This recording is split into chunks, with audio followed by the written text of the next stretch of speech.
여러분 반갑습니다. 오늘도 하나님을 예배하기 위하여 이 자리에 모이신 여러분의 오늘 하루가 하나님의 은혜와 사랑이 넘치기를 소망하고 축복합니다. 여러분, 우리는 갈등이 생기면 대부분 겉으로 드러난 원인을 붙잡습니다. 상대방의 말투가 거칠었다. 배려가 없었다. 상대방과 나와의 입장이 달랐다. 또한 상황이 나빴다.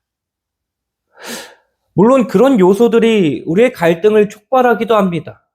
그런데 이상하게도 우리가 같은 말, 같은 상황에서도 어떤 날은 그냥 넘어가기도 하는데 또 어떤 날은 우리의 마음이 불같이 확 타오를 때가 있습니다.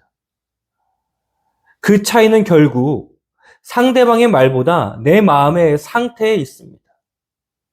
조금만 정직하게 우리가 내 자신을 들여다보면 갈등이 커지는 순간에는 늘 내 안에서 어떤 원하는 것이 있었습니다. 인정받고 싶은 마음, 내 뜻대로 되고 싶은 마음, 손해보기 싫은 마음, 내가 옳다는 것을 증명하고 싶은 마음.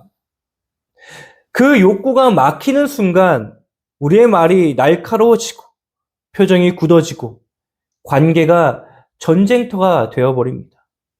그래서 싸움이 어느 날 갑자기 터지는 것 같지만 사실은 우리 마음 안에서 오래 쌓인 그 원함이 밖으로 터져 나오는 것입니다. 오늘 말씀의 야고보는 이 지점을 아주 정확하게 찌르고 있습니다. 야고보는 갈등의 책임을 먼저 환경이나 사람에게 돌리지 않았습니다. 우리를 아주 불편한 한 자리로 데려가 이렇게 묻고 있습니다.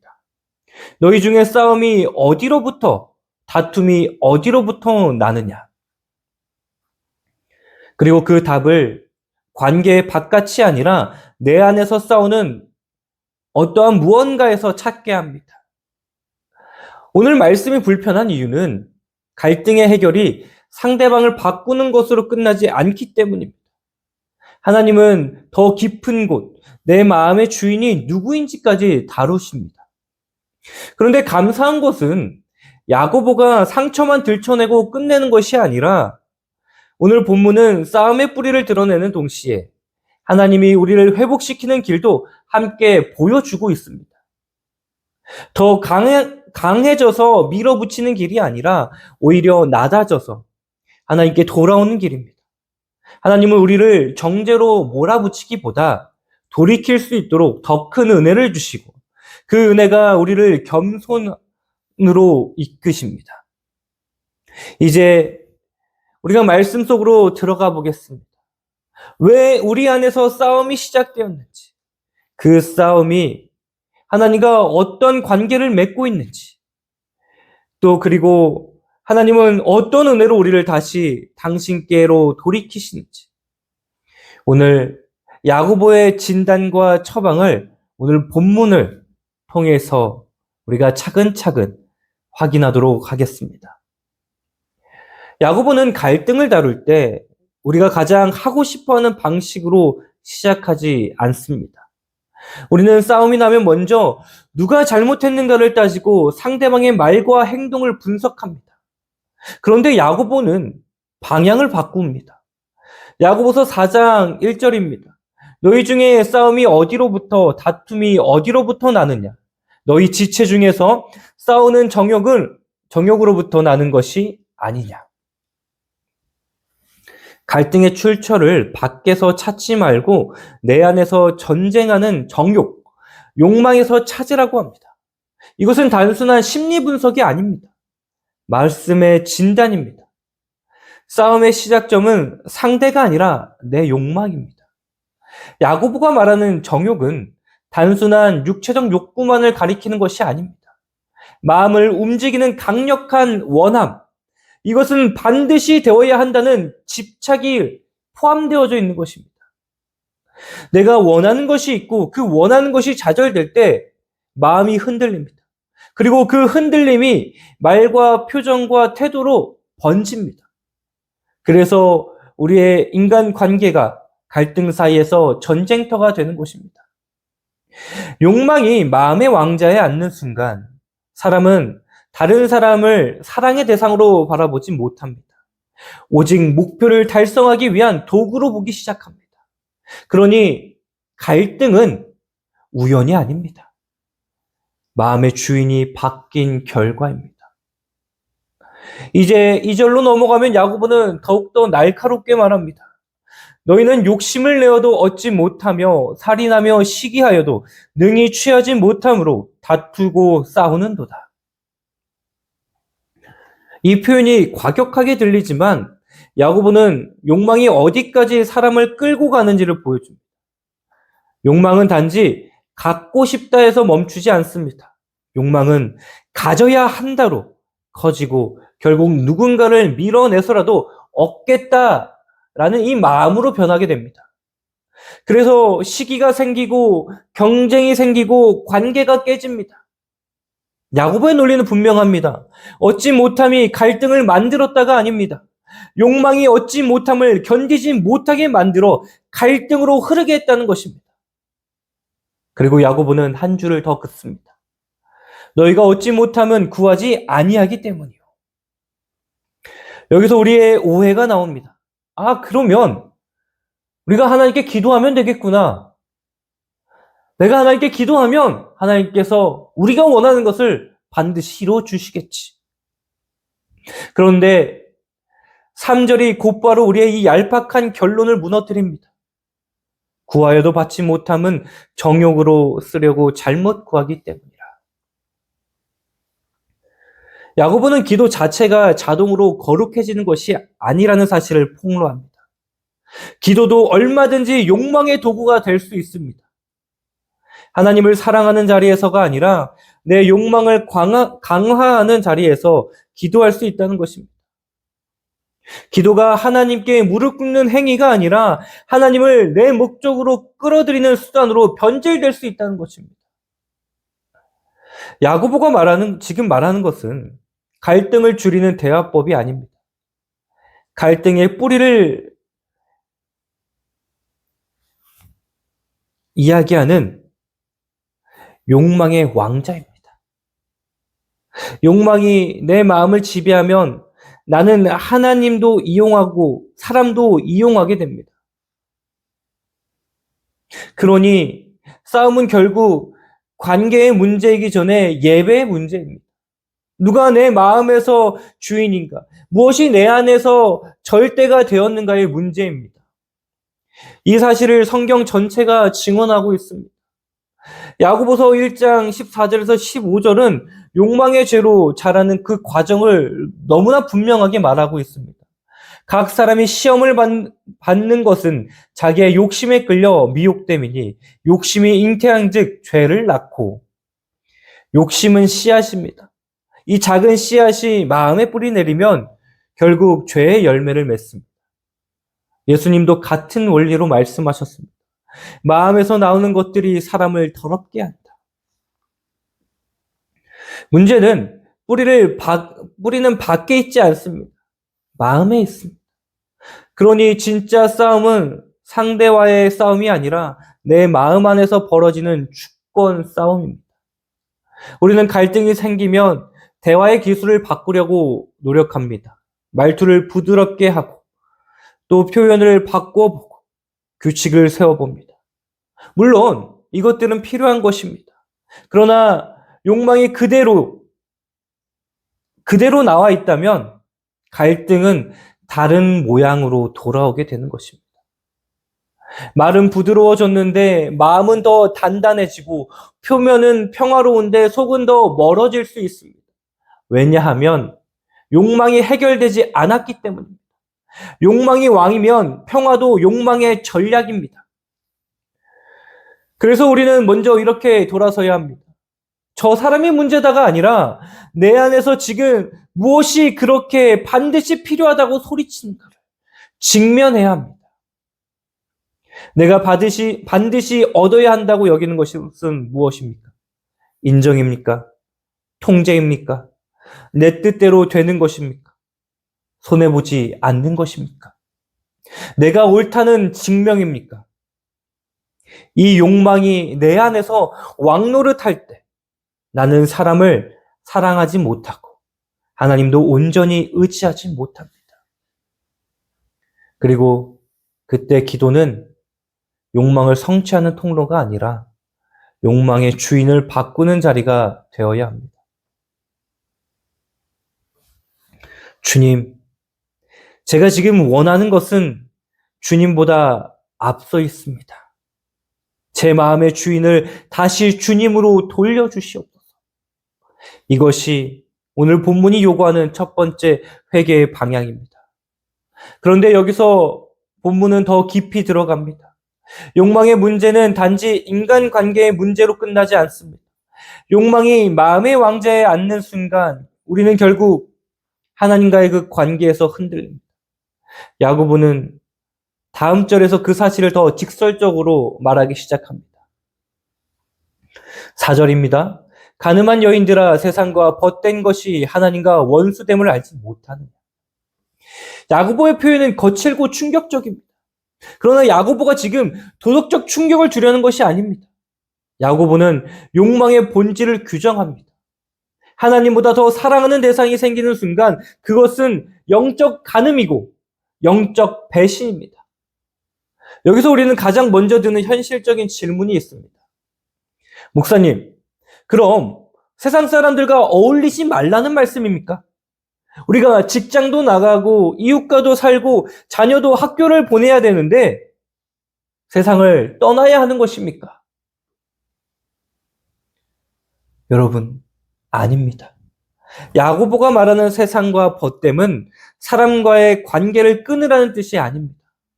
야고보가 말하는 세상은 하나님 없이 욕망을 정당화하는 가치 체계입니다. 하나님이 기준이 아니라 내가 기준이고, 하나님이 목적이 아니라 내가 목적이고, 하나님이 주인이 아니라 욕망이 주인인 삶의 방식입니다. 야고보는 그 가치 체계와 친해지는 것을 우정이라고 부릅니다. 왜냐하면 그 세계관과 손을 잡는 순간 우리는 하나님과 손을 놓기 때문입니다. 그래서 야고보는 단정적으로 말합니다. 누구든지 세상과 벗이 되고자 하는 자는 스스로 하나님과 원수되는 것이라. 여기서 중요한 단어는 되고자 하는 이 말입니다. 세상이 우리를 스쳐 지나가는 것이 아니라 내가 의도적으로 그 기준을 선택하는 것입니다. 욕망이 내 마음의 왕좌를 차지하면 나는 점점 하나님보다 세상의 기준을 더 현실적이라고 여기기 시작합니다. 하나님 말씀도 좋지만 결국 이렇게 해야 살아남지, 기도도 하지만 결국은 내 힘으로 확보해야지, 정직도 중요하지만 이번에는 예외가 필요해. 이런 선택들이 반복되면 세상과의 우정이 자라고 하나님과의 그 우정이 식어갑니다. 큰 배신은 어느 날 갑자기 일어나지 않습니다. 작은 타협이 쌓여서 결국 욕망이 왕이 되는 순간이 옵니다. 그리고 5절에서 야고보는 하나님이 그 상태를 어떻게 보시는지를 말합니다. 하나님이 우리 속에 거하게 하신 성령이 시기하기까지 사모한다. 이 구절은 오해가 생기기 쉽습니다. 하나님이 시기하신다니, 하나님의 마음이 좁으신 건가? 그렇지 않습니다. 하나님이 시기하신다는 것은요, 통제욕이 아니라 언약적 사랑입니다. 하나님은 우리를 부분적으로만 원하지 않으십니다. 하나님은 우리의 마음의 일부를 욕망하게 내주고 남은 일부로만 하나님을 섬기는 신앙을 허락하지 않으신다는 거예요. 왜냐하면 하나님은 우리를 장난감처럼 다루는 존재가 아니라 당신의 백성으로, 당신의 자녀로, 언약으로 묶인 관계로 사랑하시기 때문입니다. 성령께서 시기하기까지 사모하신다는 말은 하나님이 우리를 포기하지 않으신다는 뜻입니다. 하나님은 우리 마음의 왕자를 욕망에게 내주지 않으십니다. 하나님은 끝까지 우리를 당신께로 돌이키시는 분입니다. 그런데 여기서 또 하나 현실적인 오해가 나옵니다. 그럼 하나님이 그렇게 엄격하시면 나는 더 죄책감만 커지는 것이 아닙니까? 하나님과 원수라는 말은 너무 무겁지 않습니까? 야고보는 그 질문을 질문에 대한 답을 6절로 대신합니다. 그러나 더욱 큰 은혜를 주시나니. 여기서 그러나가 바로 복음입니다. 야고보는 우리를 절망으로 몰아넣기 위해 이 진단을 한 것이 아닙니다. 우리의 배신을 폭로한 뒤 하나님이 주시는 길을 선포합니다. 하나님의 해답은 더 많은 능력이 아니라 더 큰 은혜입니다. 하나님은 내가 더 강해져라 라고 말씀하시지 않으십니다. 하나님은 내 은혜로 돌아오라고 부르십니다. 그리고 야고보는 그 은혜가 어떤 방향으로 흐르는지를 바로 덧붙입니다.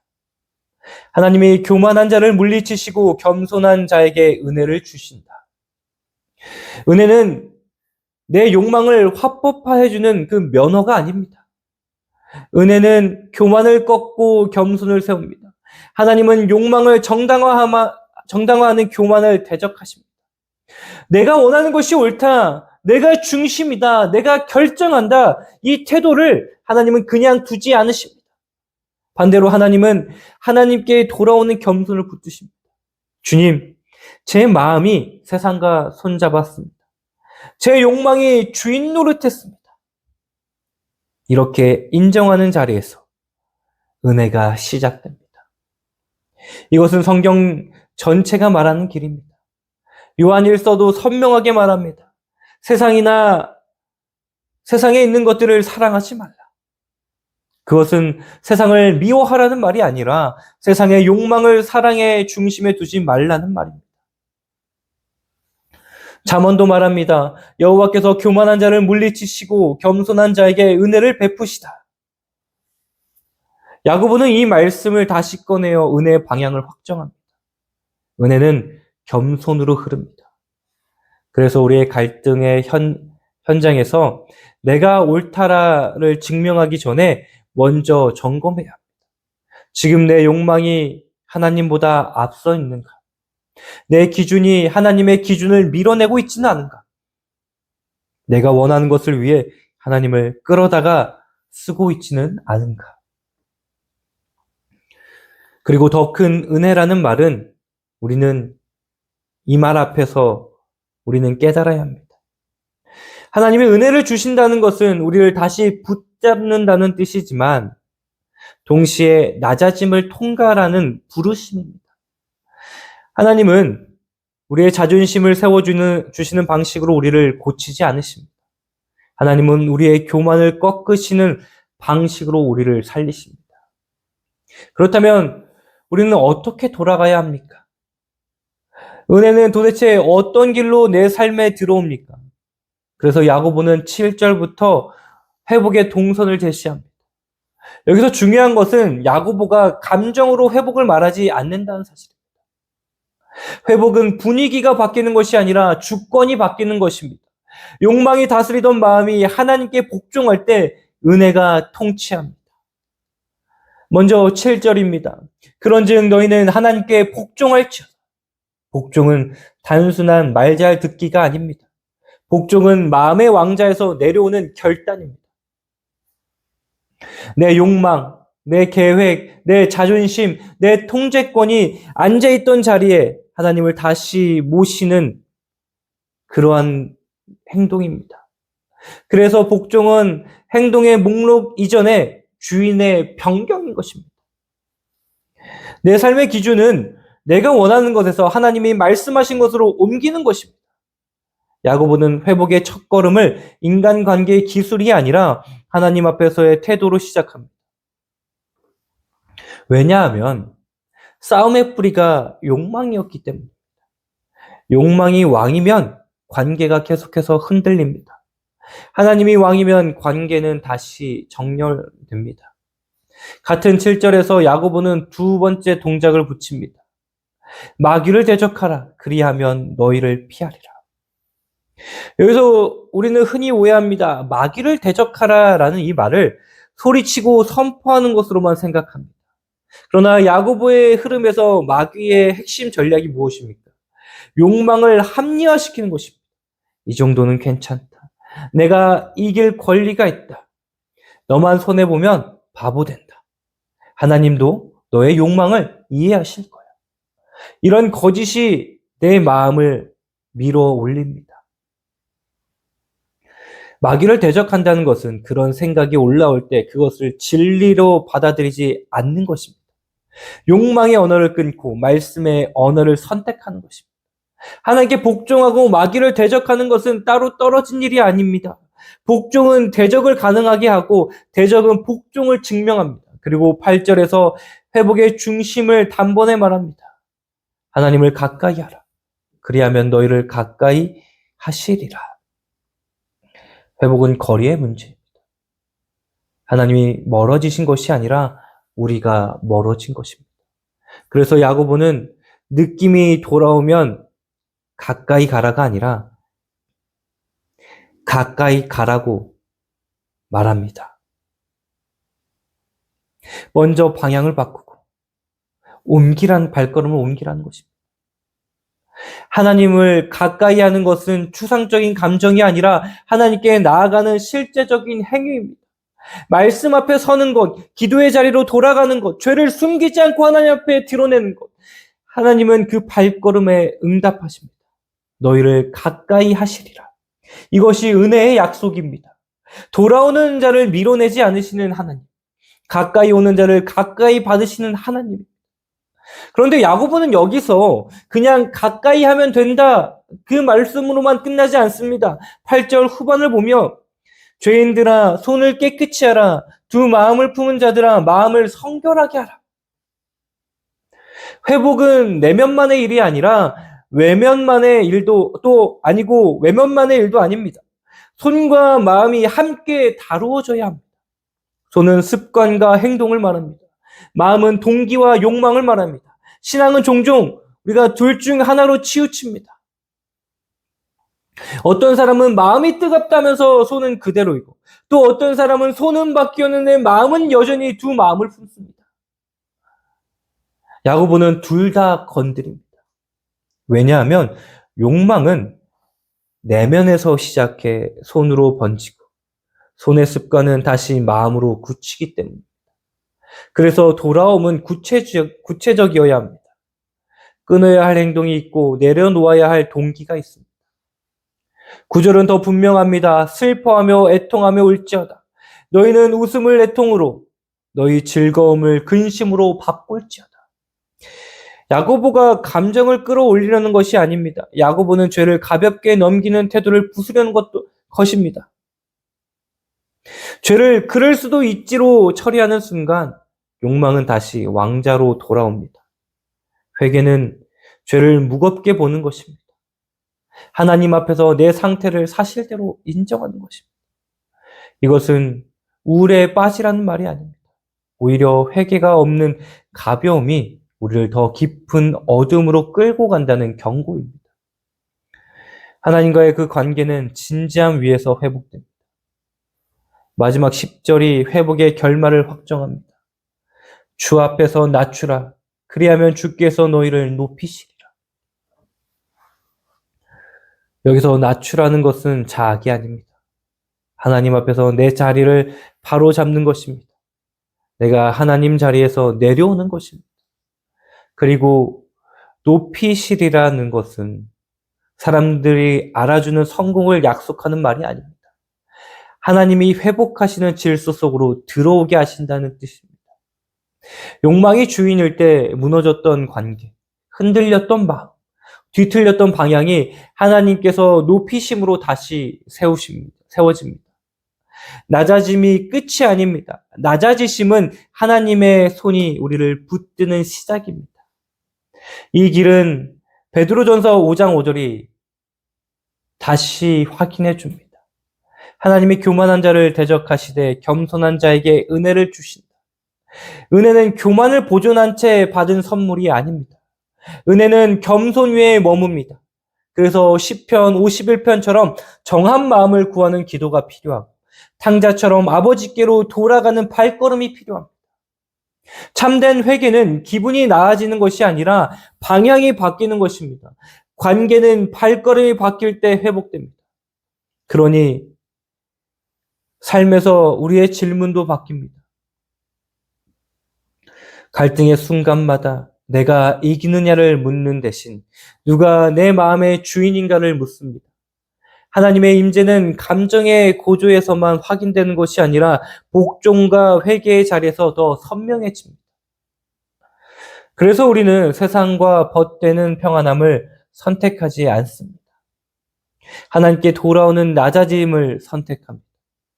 이 선택이 반복될수록 싸움의 뿌리는 약해지고 은혜의 통치는 분명해집니다. 이제 남는 것은 한 가지입니다. 오늘 말씀 앞에서 내 욕망이 차지했던 자리를 내려놓고 하나님께 돌아오는 실제적인 한 걸음을 무엇으로 내디딜 것인가입니다. 사랑하는 우리 머릿돌교회 성도 여러분, 야고보는 싸움의 시작을 밖에서 찾지 말고 내 안에서 찾으라고 했고, 하나님은 그 자리에서 우리를 정죄로 몰아붙이기보다 겸손히 돌아오는 자에게 더 큰 은혜를 주셔서 하나님께 복종하게 하신다고 증명하셨습니다. 그래서 갈등의 해결은 결국 상대를 이기는 길이 아니라 내 마음의 주인이 바뀌는 길입니다. 이번 한 주 우리가 한 가지 방향만 붙들면 충분합니다.